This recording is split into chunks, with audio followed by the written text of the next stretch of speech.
Lebih enak ya.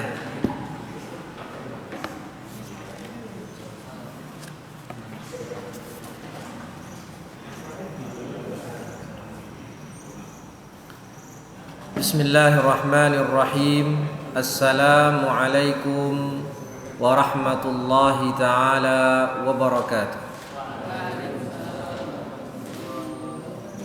Alhamdulillahi wa kafa, wassalatu wassalamu ala nabiyil mustafa alladhi la yantiqu anil hawa in huwa illa wahyun yuha wa ala alihi ahli sidqi wal wafa amma ba'd. Fa as'alullaha ta'ala an yamunna lana bi'ilmin nafi' wal amalis salih wa an yufaqqihana fid din wa an yaftah lana futuhal arifin wa an yarzuqna al-ikhlasa fil aqwali wal a'mal. Allahumma amin. Ma'asyiral muslimin, a'azzani Allah wa iyyakum. Fatih, apa kabar? Lama tak jumpa. Malam hari ini kita melanjutkan pembahasan kita, masih membahas kitab Nailur Raja Syarah Safinatun Najah. Kita masuk ke pembahasan sunnah-sunnah ab'ad. Halaman berapa itu Mas Hilmi? Halaman Ab'adus Shalah. Sunnah-sunnah 197. Silakan dibuka kitabnya Mas. Halaman 197. Baik.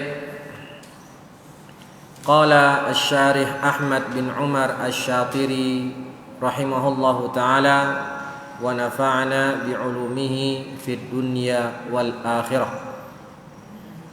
Faslun fi ab'adis shalah. Ab'adus salati sab'atun summiyat ab'adan li'annaha lamma tuliba jabruha bis sujud ashbahatil ab'ad al haqiqiyyata allati hiyal arkan. Permasalahan ab'adus salah. Jadi sudah pernah saya sebutkan, dalam sholat itu kalau dalam mazhab Syafi'i ada 4 pembahasan. Pertama syarat, yang kedua adalah rukun, yang ketiga adalah ab'ad, yang keempat adalah hayat. Permasalahan ab'adus shalah ini adalah permasalahan sunnah-sunnah muakkadah. Apa saja yang disunnahkan dalam sholat.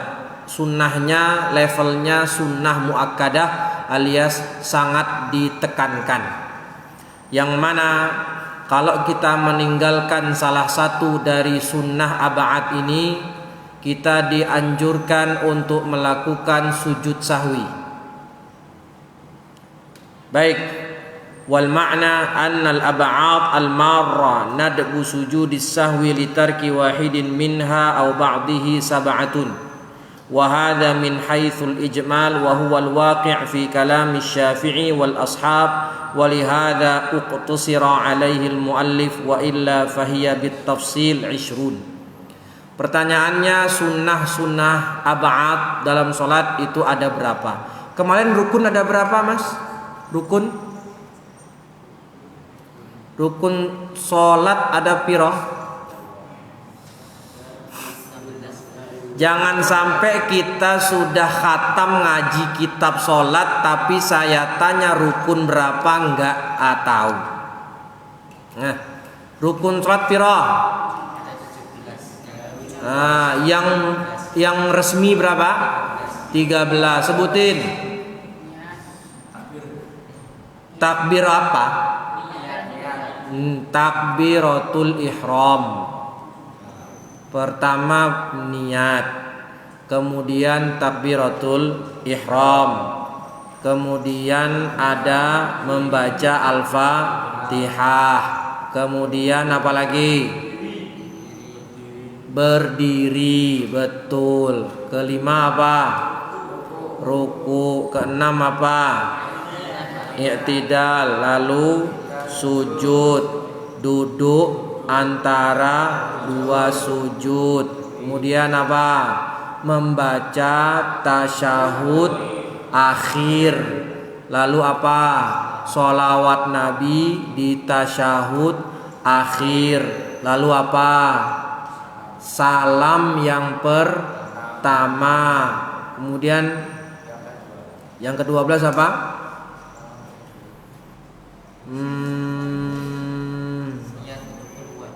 Enggak, niat untuk keluar tidak mu'tamad. Tertib. Yang ke-13 apa? Rukun. Jadi kalau dibagi 13 itu ada rukun yang qauli. Rukun qauli itu takbiratul ihram, membaca Al-Fatihah, kemudian membaca tasyahud akhir, membaca sholawat Nabi di tasyahud akhir, membaca salam yang pertama. Oke. Kalau rukun fi'li berdiri, ruku', i'tidal, sujud, duduk antara dua sujud, dan duduk untuk tasyahud akhir. Nah, 11. Terus ada rukun maknawi namanya tartib, dan rukun qalbi namanya niat. Oke ya? Lihat. Rukun sunnah ab'ad itu ada, kalau diglobalkan ada 7. Sedangkan kalau dirinci ada 20. Apa saja sunnah ab'ad yang 20 itu? Kamu tandain nomornya. Kamu kasih nomor. Saya sebut nomor 1, kamu tulis di bawahnya nomor, angka. Ya. Pertama, kunut. 1. Tulis mana kunut di situ? Tulis angka 1 di bawahnya ya. Kunut 1. Terus apa? Wa qiyamuhu, berdiri untuk kunut 2. 3. Sholawat Nabi di kunut, tulis 3. Yang keempat, berdiri untuk membaca sholawat atas Nabi, 4. Wa qiyamuha, tuh 4. Yang kelima, salam kepada Nabi di kunut, dalam kunut, 5. Yang keenam, berdiri untuk membaca salam atas Nabi, tuh yang keenam, wa qiyamuhu.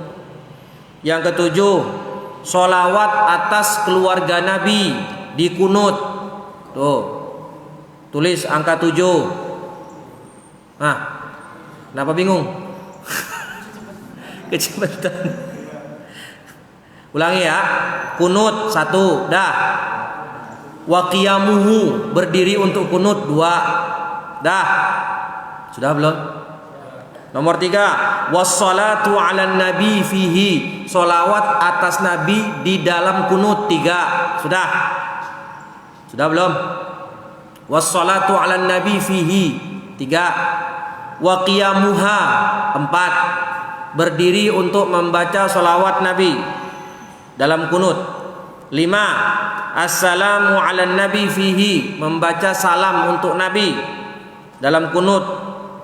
6. Wa qiyamuhu, berdiri untuk membaca salam atas Nabi dalam kunut. Yang ketujuh, wassalatu 'alal al fihi, membaca sholawat atas keluarga Nabi, nomor 7 dalam kunut itu ya. Wa qiyamuha, membaca sholawat atas Nabi sambil berdiri. Yang ke-8. Yang ke-9, assalamu alaihim, membaca salam kepada keluarga Nabi dalam kunut.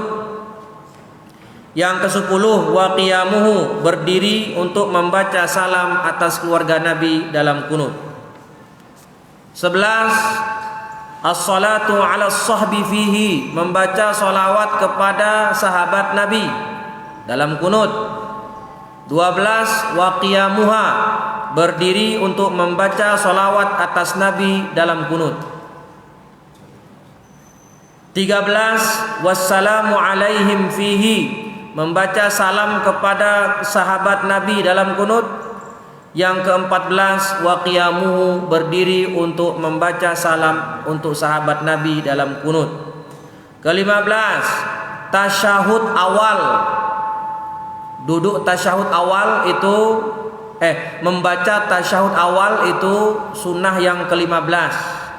Yang ke-16 duduk untuk tasyahud awal 16. 17 membaca sholawat atas Nabi ketika tasyahud awal nomor 17. 18 duduk untuk membaca tasyahud atas Nabi. Ke-19 sholawat kepada keluarga Nabi ketika tasyahud awal, tasyahud akhir.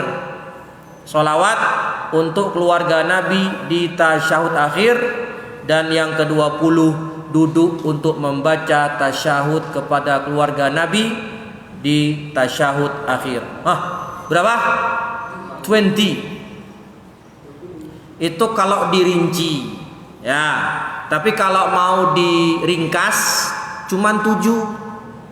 1. At-tasyahud awal, membaca tasyahud. Apa bunyi tasyahud, Mas? Siapa namanya? Zaki. Faqih. Kan sudah saya bilang kemarin ya, bacaan tasyahud ada yang rukun, ada yang sunnah. Coba bacaan tasyahud yang rukun apa? Mana Anwar? Oh. Apa bacaan tasyahud yang rukun kemarin?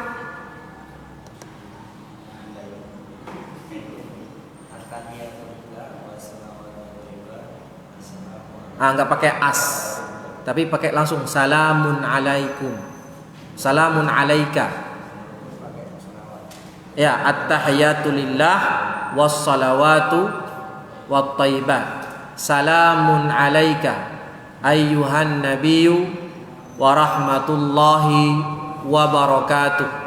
Salamun alaina wa ala ibadillahis salihin. Asyhadu an la ilaha illallah wa anna Muhammadan Rasulullah. Kalau kamu tidak membaca tasyahud 1, dan kamu meninggalkan duduk untuk tasyahud 2, maka disunnahkan untuk melakukan apa tadi kemarin? Sujud sahwi. Wal ma'na annal awal wa tsani min ab'adis shalah at-tasyahudul awal. Maksud dari sunnah ab'ad yang nomor 1 dan nomor 2 adalah membaca tasyahud awal dan duduk untuk membaca tasyahud awal. Wa yutasawwaru sujud li tarkil qu'ud wahdahu. Kalau ada yang nanya, Ustaz, kalau ada orang yang tidak mau membaca tasyahud awal, kan otomatis dia juga tidak duduk tasyahud awal. Maka ternyata ada gambaran orang tidak tasyahud awal tapi dia duduk untuk tasyahud awal. Dia duduk tapi tidak membaca tasyahud. Bagaimana gambarannya? Idza kanal musalli la yuhsinu at-tasyahud.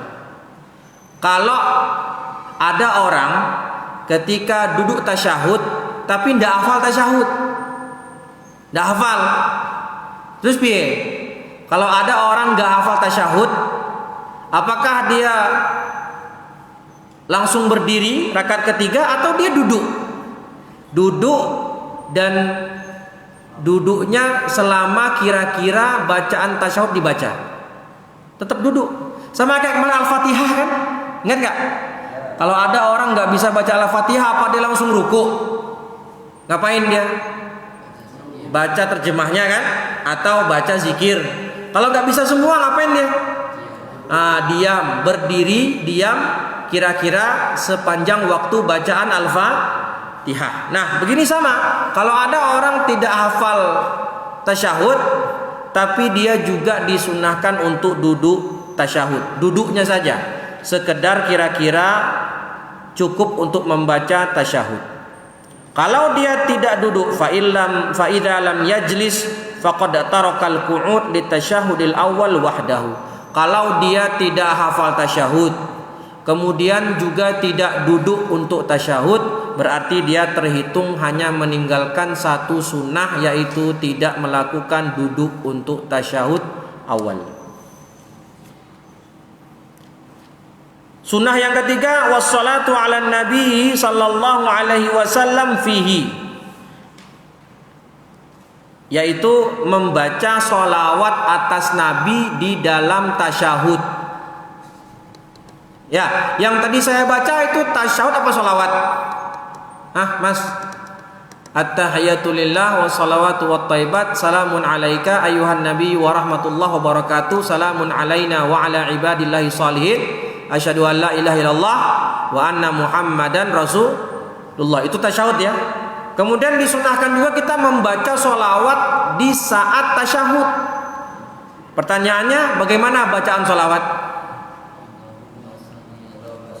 Allahumma salli ala Muhammad. Tok. Itu yang wajib. Kalau Fatih bacanya gimana sholawat?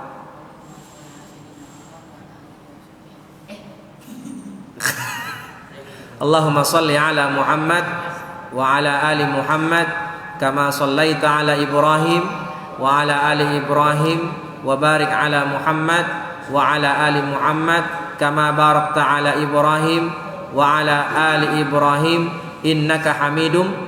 Ini salawat versi lengkap, Mas. Tapi kalau ketika tasyahud awal itu kita hanya disunahkan membaca salawat kepada Nabi saja.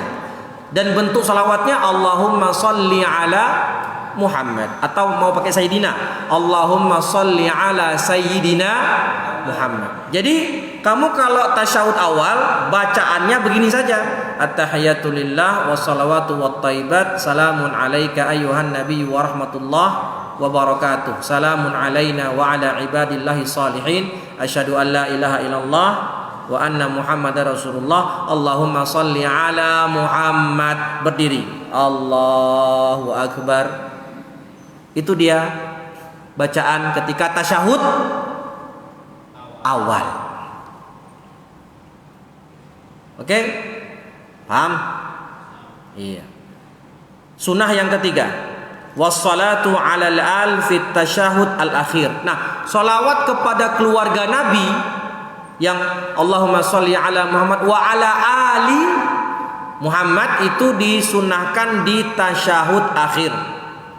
Wal makna anna ar-rabi' min ab'adis shalah as-salatu ala ali nabi sallallahu alaihi wasallam fit tasyahud al akhir.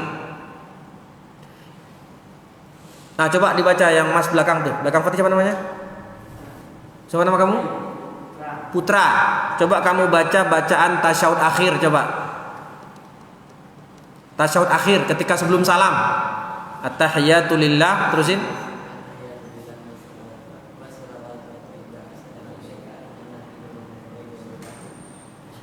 Salamun alaina. Terus.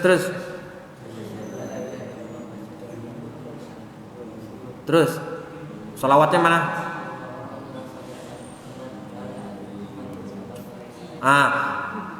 Kalau kamu sekedar membaca Allahumma sholli ala Muhammad wa ala ali Muhammad sampai situ doang sah.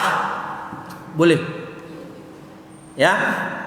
Karena sudah mencukupi membaca sholawat atas keluarga Nabi. Allahumma sholli ala Muhammad itu rukun di tasyahud akhir, wa ala ali Muhammad. Tapi kalau imamnya belum salam, kamu kan udah baca tuh Allahumma sholli ala Muhammad wa ala ali Muhammad. Imamnya masih belum salam.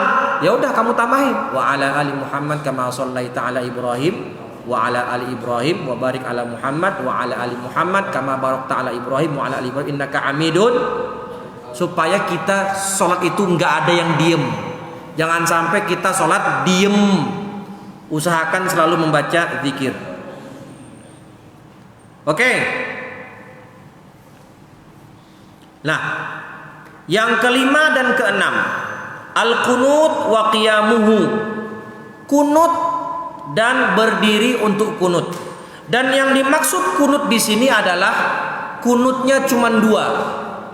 Perhatikan, kunut yang disunahkan dalam sholat dalam mazhab Syafi'i hanya kunut yang sifatnya kunut rotib. Apa itu kunut rotib? Yaitu kunut subuh dan kunut setengah bulan terakhir di bulan Ramadan. Nisful akhir min Ramadan. Itu kunut yang disunahkan. Ketika sekarang kita lagi berduka ya, saudara-saudara kita di Gaza diserang sama Israel, ada namanya kunut apa? Ketika membaca doa untuk kaum muslimin di Palestina, doa apa nama kunutnya? Kunut nazilah. Itu kunut nazilah itu dibaca setiap sholat 5 waktu. Nah, kunut nazilah hukumnya sunnah biasa, tapi tidak sunnah muakkadah sebagaimana kunut subuh dan kunut ketika witir di setengah terakhir bulan suci Ramadan.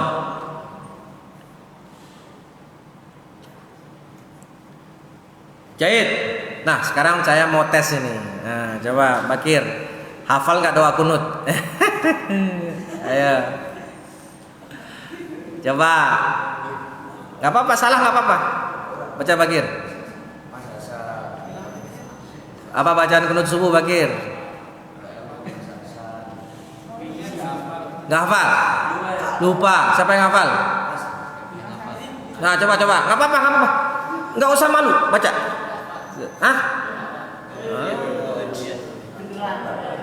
Oke. Tiru saya. Tiru saya. Allahumma hdina fi man hadait. Baca, bukan amin. Baca. Malah amin. Saya baca, kamu tirukan. Allahumma hdina fi man hadait. Wa afina fi man afait. Wa tawallana fi man tawallait. Wa barik lana fi ma a'tait. Wa qina bi rahmatika syarra ma qadait.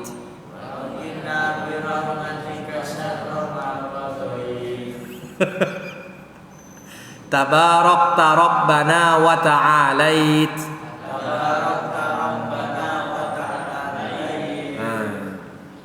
Bisa seperti itu. Kalau mau lebih panjang juga lebih banyak. Tapi kalau cuma segitu cukup gak apa-apa. Habis itu wa sallallahu ala nabiyyina Muhammadin wa ala alihi wa sahbihi wasallam. Ya. Gitu. Ada yang hafal? Belum. Oke. Jadi kunut yang disunahkan itu cuma 2 kunut ya. Apa tadi?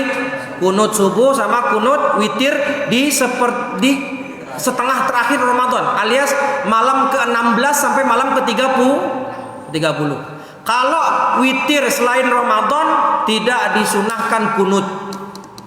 Witir selain bulan Ramadan tidak disunahkan kunut. Tapi kalau witirnya di bulan Ramadan dan itu setengah terakhir malam ke-16 sampai malam ke-30 itu disunahkan kunut witir. Makanya kamu kalau lihat di TV Arab kalau malam tarawih kan imamnya baca kunut kan? Nah, iya. Baik, tapi kalau masjidnya itu tidak membiasakan kunut subuh, ya sudah, kamu kalau jadi imam tidak perlu kunut subuh, santai saja. Ya. Tidak perlu gontok-gontokan. Makanya saya bilang kemarin dalam keadaan ada 4. Yang pertama, kalau imam kunut, kamu kunut, selesai masalah, aman. Ya benar. Imam kunut, makmum kunut. Seperti ini normal ya, normal. Nah yang kedua, imam nggak kunut, makmum kunut. Nah tuh. Imam nggak kunut, makmumnya kunut. Apakah nanti makmum disunahkan sujud sahwi? Disunahkan. Kenapa? Karena untuk menambal kekurangan imam. Karena imam tidak kunut, makmum kunut, nanti makmum sujud sahwi. Oke? Yang ketiga, imam kunut, makmum rakunut. Apakah nanti makmum sujud sahwi? Tidak. Kenapa? Karena kunutnya makmum sudah diwakili sama imam. Oke? Yang keempat, makmum nggak kunut, imam nggak kunut. Maka aman sudah. Ya, kalau nanti imam nggak kunut, biasanya imam sujud sahwi. Kalau imam sujud sahwi, maka makmum juga sujud sahwi. Tapi saya bilang sekali lagi, kalau masjidnya itu memang biasanya nggak kunut, ya kamu tidak usah kunut. Faham ya? Supaya tidak menimbulkan fitnah. Mau sholat kok malah berantem, kan gitu ya? Betul? Paham tidak? Itu caranya biar tidak terlalu keras-kerasan dalam masalah yang memang itu khilafiyah. Saya pribadi, saya tumbuh di lingkungan Muhammadiyah, dan saya di Sumatera Barat itu banyak masjidnya yang tidak pakai kunut subuh. Biasa saja, santai. Ketika saya pindah ke Jawa, banyak masjidnya yang pakai kunut. Oke, no problem. Ya apa enggak? Ya. Di sini gimana? Nah pakai, sudah santai, ya Pak ya. Pernah nggak Pak sholat di masjid yang pakai kunut Pak? Subuhnya Pak? Pak, Bapak pernah nggak sholat subuh di masjid yang pakai kunut? Belum ya Pak? Bapak pernah di mana Pak? Di mana? Di mana? Oh, ikut aja Pak ya. Santai. Siapa yang di sini yang pernah di masjidnya kunut? Di Al-Ikhlas nggak pernah ya? Al-Ikhlas ya? Nggak pernah kan? Karena Muhammadiyah. Ya Pak enggak? Siapa di sini yang pernah subuhan kunut? Tergantung imam. Al-Aqsa kunut. Al-Aqsa kunut memang. Saya pernah subuh di situ. Nah, kamu kunut nggak? Ketika imam kunut, kamu kunut nggak? Kunut. Ya, biasa. Tidak usah naik urat gara-gara itu. Ngerti ya? Tapi kamu kalau nanti lulus dari sini terus disuruh jadi imam, masjidnya biasa pakai kunut, kamu wajib ngafalin bacaan kunut. Jangan malu-maluin. Disuruh kunut, Allahumma rapal. Alumni mana tuh? Alumni PPTK Al-Mu'minun. Repot ya. Ya, ojo. Apa bahasa Jawanya? Jangan malu-maluin apa? Jangan malu-maluin. Apa bahasa Jawanya? Ojo ngisi-ngisini. Ngerti? Nanti ditanya, sopo guru fikihnya? Ya kena saya nanti. Astagfirullah. Padahal sudah saya ajarin Pak, tapi mereka pura-pura lupa. Oke, yang ketujuh apa? Membaca sholawat Nabi di tasyahud awal. Ya, membaca sholawat Nabi di tasyahud awal. Nah, kalau membaca sholawat Nabi di tasyahud akhir hukumnya apa? Rukun. Ya, rukun. Ya, wajib tuh rukun, betul. Ya. Tapi kalau membaca sholawat Nabi di tasyahud awal hukumnya sunnah muakkada atau sunnah ab'ad. Kalau kamu tinggalkan, kamu disunahkan sujud sahwi. Begitu pula membaca sholawat atas Nabi. Ini di kunut, ya, di saat kunut. Jadi ketika kunut bacaannya nanti di akhir wa sallallahu ala nabiyyina Muhammad wa ala alihi wa sahbihi wa sallam. Nabi, keluarga Nabi dan sahabat Nabi dibaca tiga-tiganya. Ya, dibaca tiga-tiganya. Nanti kalau misalnya Ustadz Masna suatu saat nggak ngimamin, Hilmi maju jadi imam, subuh-subuh kunut. Ayo, berani nggak ini? Kunut, tapi harus hafal kunut. Cuman kalau memang masyarakatnya belum terbiasa kunut, ya jangan dipaksakan kunut. Santai aja, slow. Sudah? Paham tidak? Ada yang mau ditanya enggak? Tadi sebutin apa saja sunnah ba'at. Satu, apa tadi? Membaca tasyahud awal dan duduk untuk tasyahud awal. Dua, membaca sholawat atas Nabi di tasyahud awal. Apa bacaan sholawatnya, Mas Putra? Apa bacaan sholawat atas Nabi? Allahumma sholli ala Muhammad. Yang ketiga, membaca sholawat atas keluarga Nabi di tasyahud akhir. Apa bunyinya? Allahumma sholli ala Muhammad wa ala ali Muhammad. Oke. Yang kelima dan keenam, kunut. Dan kunut yang dimaksud apa namanya tadi kunutnya? Kunut subuh dan kunut witir di setengah terakhir bulan Ramadan. Lalu berdiri untuk kunut. Yang terakhir, yang ketujuh adalah membaca sholawat atas Nabi dan keluarga Nabi dan sahabat Nabi ketika di dalam kunut. Paham ya? Oke, lanjut. Pembahasan pembatal sholat, Mas. Lihat, sekarang kita masuk pembatal sholat. Faslun fi mubtilatis sholah. Tabtulus sholatu bi arba'a asyrata khoslah. Sholat bisa batal dengan 14 perkara. Yang dimaksudkan pembatal di sini adalah bisa sholatnya awalnya sah kemudian batal, bisa juga sejak awal nggak sah.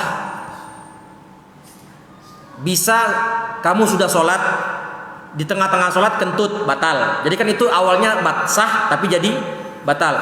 Bisa juga sejak awal nggak sah. Gitu. Sejak awal nggak sah. Oke. Dan ini pembatal ini anna sholata fardhan kanat au naflan tafsudu bi husuli wahidatin min arba'a asyrata khoslatan athna'aha. Jadi pembatal ini berlaku untuk sholat fardu maupun sunnah, baik terjadi di tengah-tengah sholat maupun sejak awal mau sholat. Kalau terjadi di tengah-tengah sholat maka sholatnya batal. Kalau terjadi di awal sholat maka sholatnya betul-betul tidak ada, sama sekali belum terlaksana. Dan seperti sholat, jadi kalau 14 hal ini dilakukan dalam sholat batal. Termasuk dalam hal ini adalah sujud tilawah dan sujud syukur. Kamu habis nyetak gol, bukan ziu, sujud syukur. Lagi sujud syukur kentut, maka sujud syukurnya batal. Ya, dalam mazhab Syafi'i sujud syukur harus seperti sholat, alias menutup aurat, menghadap kiblat, harus dalam keadaan suci. Dalam mazhab Syafi'i, kalau mau sujud syukur harus menutup aurat, berwudu, dan menghadap kiblat. Ini dalam mazhab Syafi'i. Tapi dalam mazhab Maliki kalau tidak salah itu boleh. Makanya pemain bola itu pakainya mazhab Maliki itu. Kenapa? Karena mereka pas sujud syukur lututnya terbuka, belum tentu dalam keadaan suci. Termasuk pemain bola Indonesia kan habis cetak gol sujud syukur kan. Tapi kalau mau pakai standar mazhab Syafi'i, sujud syukur itu harus memenuhi seperti sholat, menutup aurat, menghadap kiblat, dan dalam keadaan suci. Jadi kamu kalau mau main bola atau main futsal, wudu dulu. Kemudian pakai celana di bawah lutut, pakai kaos kaki yang panjang. Oke, apa saja? Termasuk tadi sujud syukur, sujud tilawah, dan sholat jenazah, termasuk pembatal juga dalam sholat jenazah. Oke, kita bahas nomor 1. Nanti saya tanya nih loh. Nomor 1, pembatal yang pertama adalah berhadas. Al-ma'na anna sholata tabtulu bil hadath asghar kana au akbar walau sahwan. Sholat kita bisa batal jika kita berhadas, baik hadas kecil maupun hadas besar. Hadas kecil itu apa? Faik. Apa contoh hadas kecil faik? Hadas kecil itu yang mewajibkan kita wudu. Nah, apa contohnya? Enggak, hadas kecil itu yang mewajibkan kamu wudu. Apa contoh hadas kecil faik? Astaga, gampang.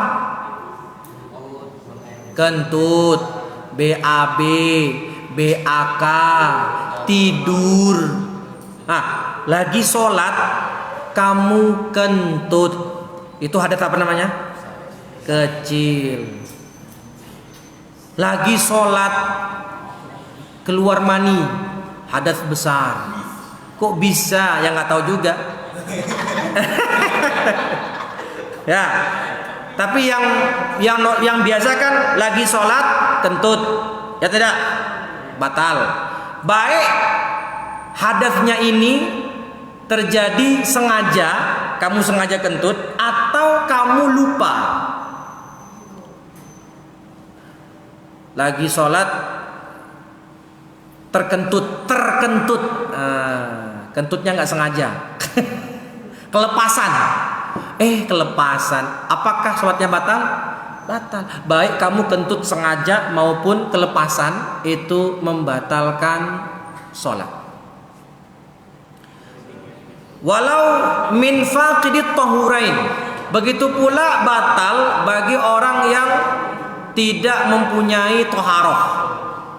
Seperti dia mau wudhu nggak ada air dan tidak ada debu, maka dia sholat untuk menghormati waktu sholat. Lagi sholat tiba-tiba kentut, maka sholatnya batal, ulang dari awal.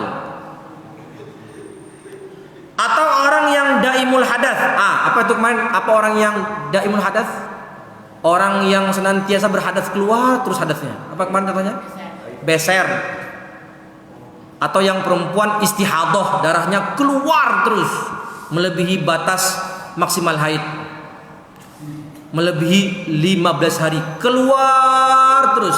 Atau orang ini beser, keluar kencing terus, air kencingnya netes terus. Orang kayak gini kan dia dimaafkan untuk hadas yang kencing. Tapi kalau dia nanti sudah berwudu sholat, di tengah-tengah sholat dia kentut, maka wudu sholatnya juga batal. Ya, sholatnya juga batal. Ulangi lagi sholatnya. Baik. Nah, kita mau bahas yang kedua tapi sudah bel. Yang kedua itu terkena najis. Oke lah, kita akan bahas pekan depan insyaallah. Ada pertanyaan?